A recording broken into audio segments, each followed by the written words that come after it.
할렐루야. 창세기 원어강의 나무와 선녀 이야기 26번째 시간을 함께 나눕니다. 우리가 창세기 3장을 보면 뱀의 미혹으로 인해서 아담과 하와가 선악과를 따먹게 된 것으로 우리가 표면적으로 알고 있습니다. 그러나 뱀은 그들을 미혹하는 주체가 아니라 율법이 뱀을 통해 선과 악을 알게 하고 죄를 알게 하였던 것입니다. 왜요? 뱀도 하나님의 피조물에 불과한 것이기 때문입니다.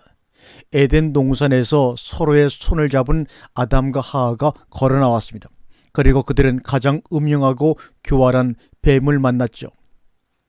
거룩한 법인 율법은 뱀의 입을 빌어서 그의 뱀의 입을 열어서 하와로 하여금 나무 위에 과실을 따서 자기가 먹은 후에 옆에 있는 남편에게도 하나를 건네도록 유혹했습니다. 과실을 먹은 두 사람은 눈이 밝아져 부끄러움을 알게 되었고 그들의 마음속에 죄가 들어왔습니다. 결국 뱀도 하나님의 의도 아래에서 사용된 피조물에 불과한 것입니다. 그런데 중요한 것은 과실을 먹은 두 사람은 눈이 밝아져 부끄러움을 알게 되었고 그들의 마음속에 죄가 들어왔지만 하나님은 그 당시에 그들에게 그 선악과를 먹은 사건을 죄를 지었다고 죄라는 말씀을 전혀 표현하지 않았습니다. 성경에서 죄가 처음으로 언급된 것은 창세기 3장 그들이 선악과를 따먹은 사건이 아니라 창세기 4장 7절입니다. 죄가 너를 원하나 너는 죄를 다스려라 이렇게 말합니다. 여기서 우리가 주목해 봐야 할 것은 이미 가인이 아벨을 죽이기 전에 하나님이 직접 가인에게 나타나셔 죄를 다스리라고 경고하신 것입니다. 그러나 가인은 그 말씀을 소홀히 여기고 들에서 아벨을 죽여버리고 말았습니다. 여기서 죄의 근원이란 곧 뱀을 우상으로 삼고 다른 신을 섬기는 것이란 사실과 남편을 의지하여 주인으로 섬겨야 한다는 것입니다. 노아의 8식구는 매일 아침부터 늦은 밤까지 동물들을 먹이고 병을 치료하는 등 힘든 하루를 방주 안에서 보냈습니다. 그 당시는 모세 오경도 없었던 시기입니다. 방주의 크기는 고작해야 가로 137m, 세로 23m, 높이 14m 정도의 작은 하나의 네모난 상자에 불과했습니다. 그 작은 규모의 방주에 수많은 종류의 동물들을 태우는 방주는 이름은 구원의 방주지만 실상 그곳은 광야입니다. 온 세상 좋은 것, 나쁜 것, 정결한 것, 부정한 것 모든 것이 뒤섞인 하나의 장소입니다. 그래서 그것을 광야라고 우리가 보면 틀림이 없죠. 그 후에 노아는 홍수가 끝난 다음에 이러한 노아 가정에 하나의 자그마한 사건이 생겼습니다.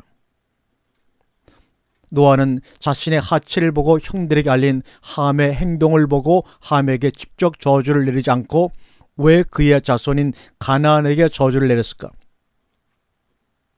우리는 참으로 성경을 보면서 생각하는 기능을 사용하지 않고 무조건 믿기만 하면 그것이 참된 신앙이지 않은데 주님은 알기를 원하시지 믿기를 원하시는 것이 아닙니다. 창세기 9장 1절에 보면 하나님이 노아와 그 아들들에게 복을 주시며 그들에게 이르시되 생육하고 번성하며 땅에 충만하라. 노아는 방주에서 나왔을 때 하나님께서 자신과 함을 포함한 가정 모두를 축복하셨음을 깨달았습니다. 그래서 하나님이 축복한 함을 저주할 수가 없기 때문에 대신 그의 아들 가나안을 9장 25절에 저주한 것으로 우리는 이해할 수가 있습니다. 여러분, 인간 세계 빈부귀천이 양극화가 생긴 것은 언제부터일까 하면 고민도 해봅니다. 창세기 9장 25절과 27절 이후로 생겨난 것으로 생각합니다. 이때부터 인간 세계도 빈부귀천이 나뉘었고 형제지간에도 신분과 운명이 각기 달라졌습니다.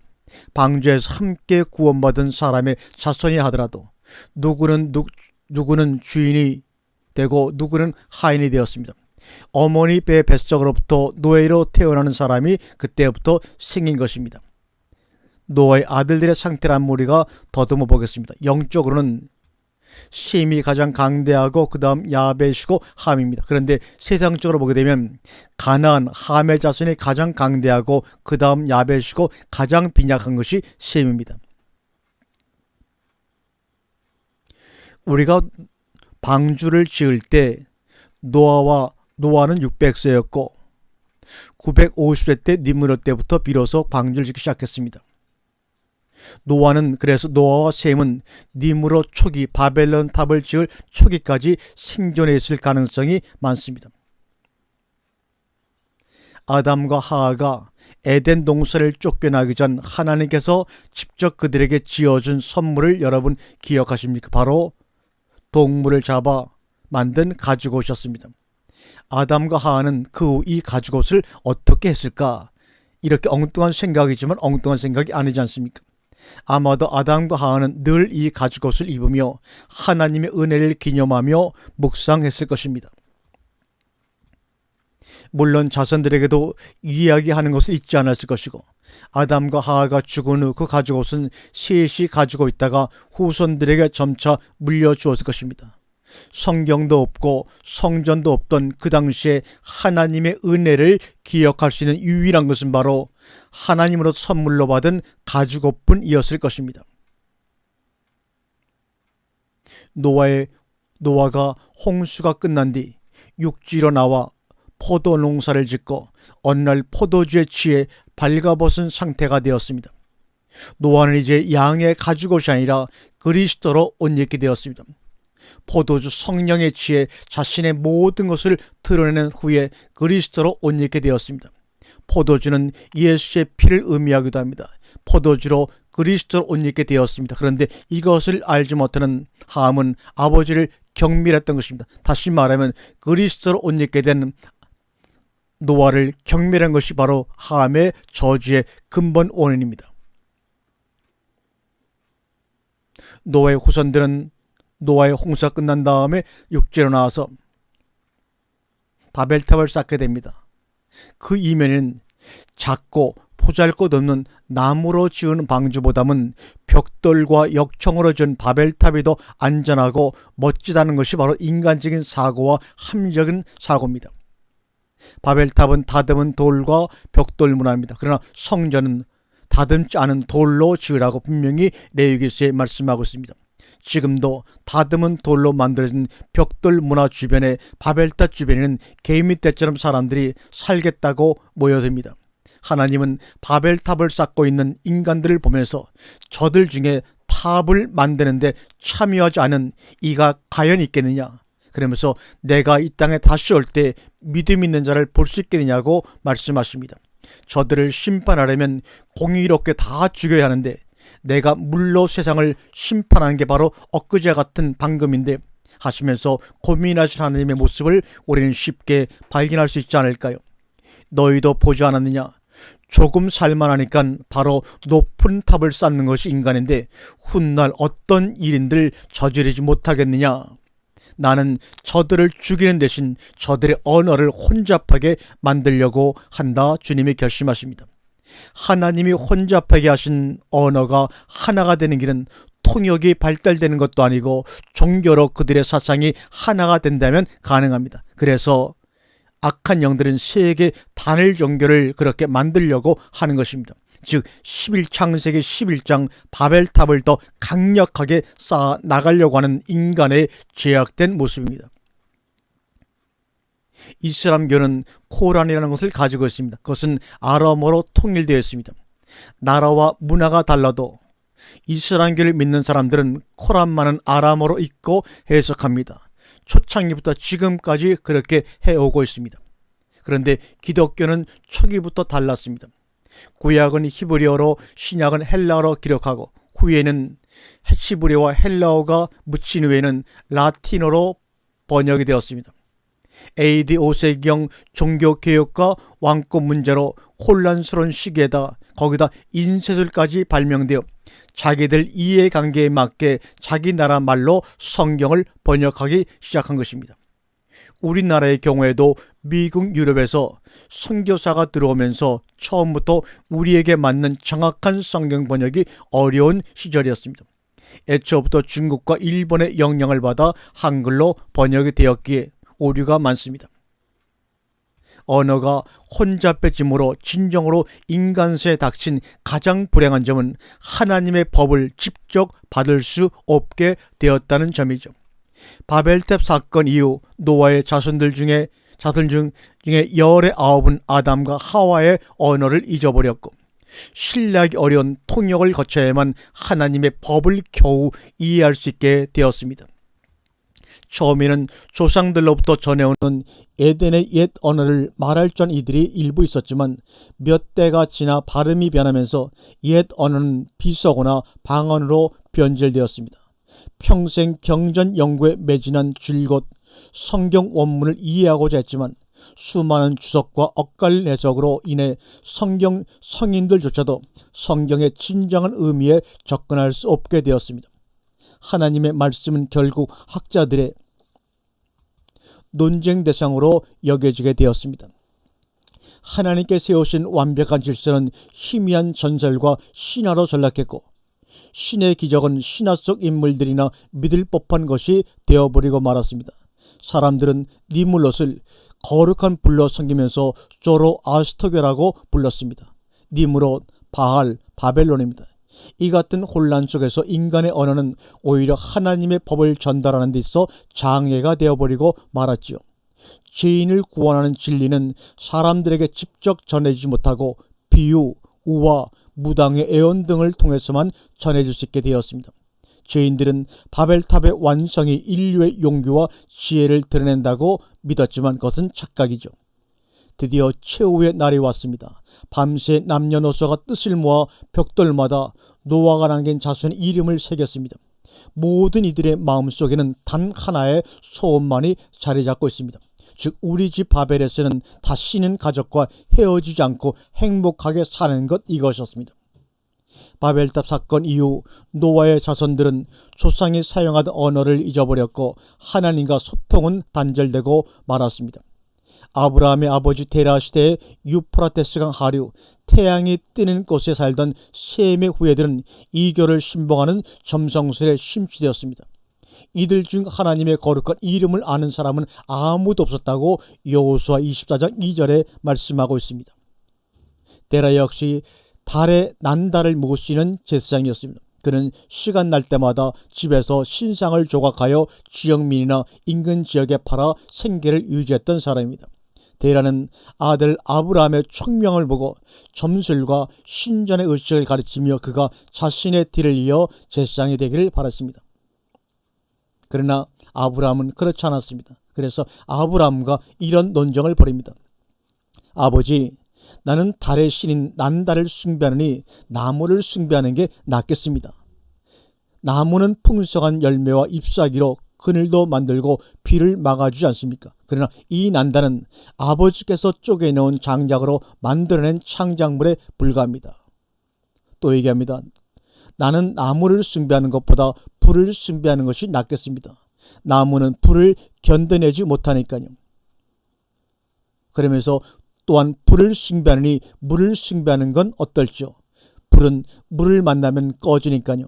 하지만 물은 흙에 떨어지는 순간 흡수돼 버리니 흙을 숭배하는 것이 낫겠지요. 계속 이어집니다. 흙을 숭배하느니 태양을 숭배하십시오. 왜냐하면 땅은 태양이 있어야 풍성한 수확을 얻을 수 있으니까요.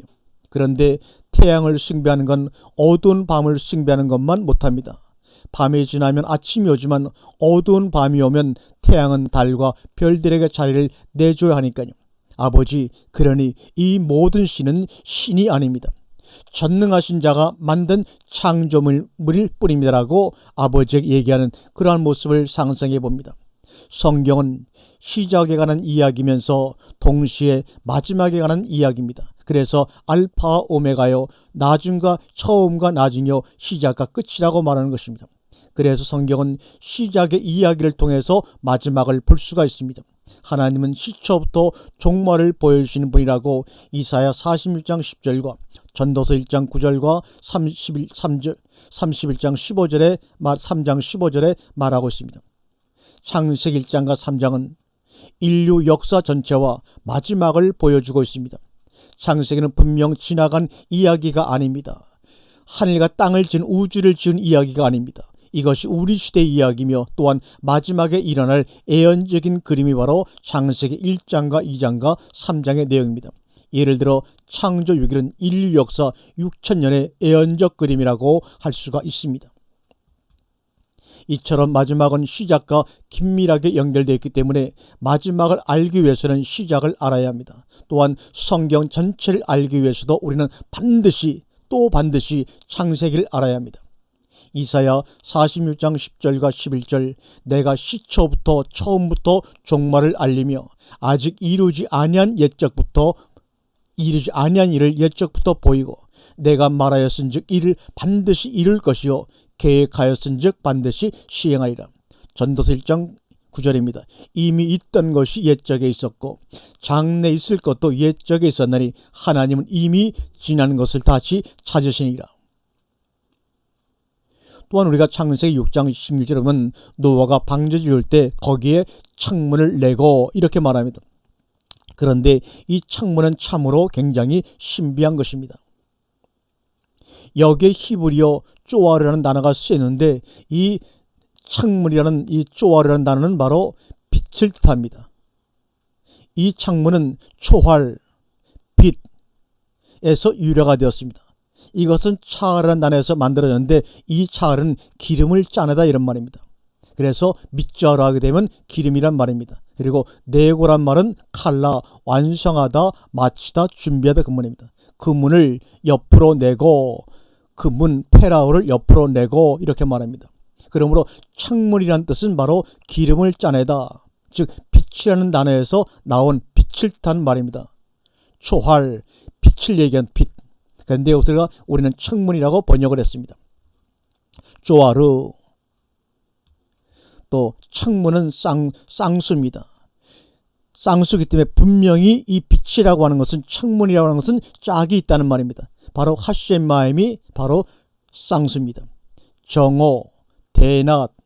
이 쪼아르란 말이 다른 데는 어떻게 번역이 되었는가?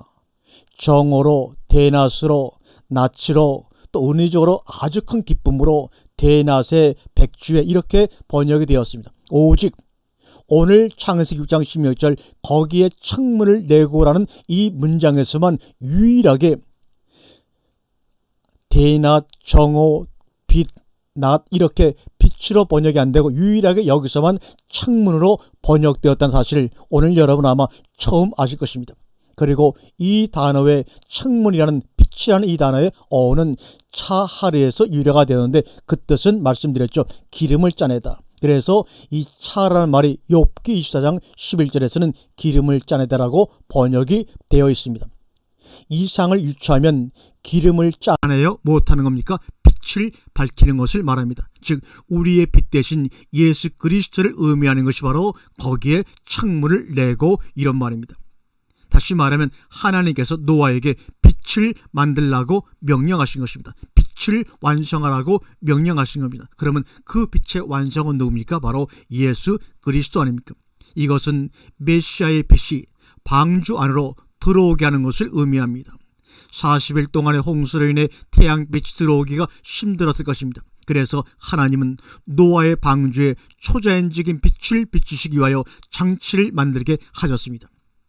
홍수 후 노아가 창문을 열고 까마귀 비둘기를 내보내는데 여기서는 다른 단어가 쓰입니다. 홍수 노아가 창문을 열고 까마귀나 비둘기를 내보낼 때 이때 창문은 아까 말한 대로 차알에서 유래한 초알이라는 단어를 쓴 것이 아닙니다. 여기서는 진짜 창문이라는 뜻을 가지고 있는 단어 할론이라는 단어가 나옵니다. 바로 정상적으로 창문을 얘기할 때는 할론이라는 단어를 써야 됩니다. 그래서 쪼아르는 메시아의 빛, 하나님 자신으로부터 나오는 빛이 방주에 비쳤음을 암시하는 단어입니다. 첫째 날, 창조 첫째 날에 빛이 있으라. 요한복음 1장 4절에 그 안에 생명이 있었으니 사람들에게 빛이라. 이 빛이 바로 창문을 만들라 할 때 창문입니다. 뿐만 아니라 방주를 3층으로 짓게 하셨는데 이는 지성소, 성소, 들의 구조로 짓게 하신 것입니다. 그래서 방주는 성막과 성전, 메시아의 몸을 의미하는 것입니다. 노아의 홍수 사건을 통해서 우리는 침례와 세례와 새로운 탄생의 그림자를 볼 수가 있습니다. 그때 온 세상은 침례탕과 같았습니다.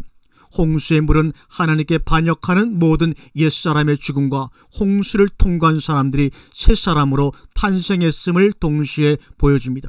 옛사람, 하나님을 대적하던 혼돈과 공허의 세상은 홍수로 인해 끝이 나고 말았습니다. 홍해의 출애굽 사건도 마찬가지입니다. 애굽에서 나온 이스라엘 백성이 홍해를 통과할 때 온 이스라엘은 애굽의 노예라는 옛사람으로부터 구원받고 새로운 사람이 되었습니다. 그래서 사도 바울은 고린도전서 10장 1절과 2절에서 홍해를 거대한 침례탕으로 비유했습니다. 침례는 히브리어로 테빌라이고 침례탕은 미크바라고 합니다. 테빌라는 히브리적으로 두 가지 의미가 있습니다. 첫 번째는 무덤에 들어가는 것이고 두 번째는 어머니의 자궁 속에서 새 사람이 탄생하는 것입니다. 즉 무덤에서 옛 사람이 죽고 어머니의 자궁 속에서 새 사람이 탄생하는 것입니다. 아담으로부터 시작된 인류의 첫 10세대는 이렇게 실패하게 되었고 결국 노아의 홍수의 심판으로 다 멸망을 당했습니다. 홍수 이후 새로운 시작이 되었던 노아의 자손도 결국에는 또 실패하고 말았습니다. 또한 바벨탑을 쌓는 것을 통해 전 인류의 역사가 하나님께 반역하는 방향으로 흐르게 되었습니다. 그 이후 성경의 기록은 바로 이런 인류에 계속되는 하나님께 반역하는 역사가 철저하게 기록하고 있는 것입니다. 아멘.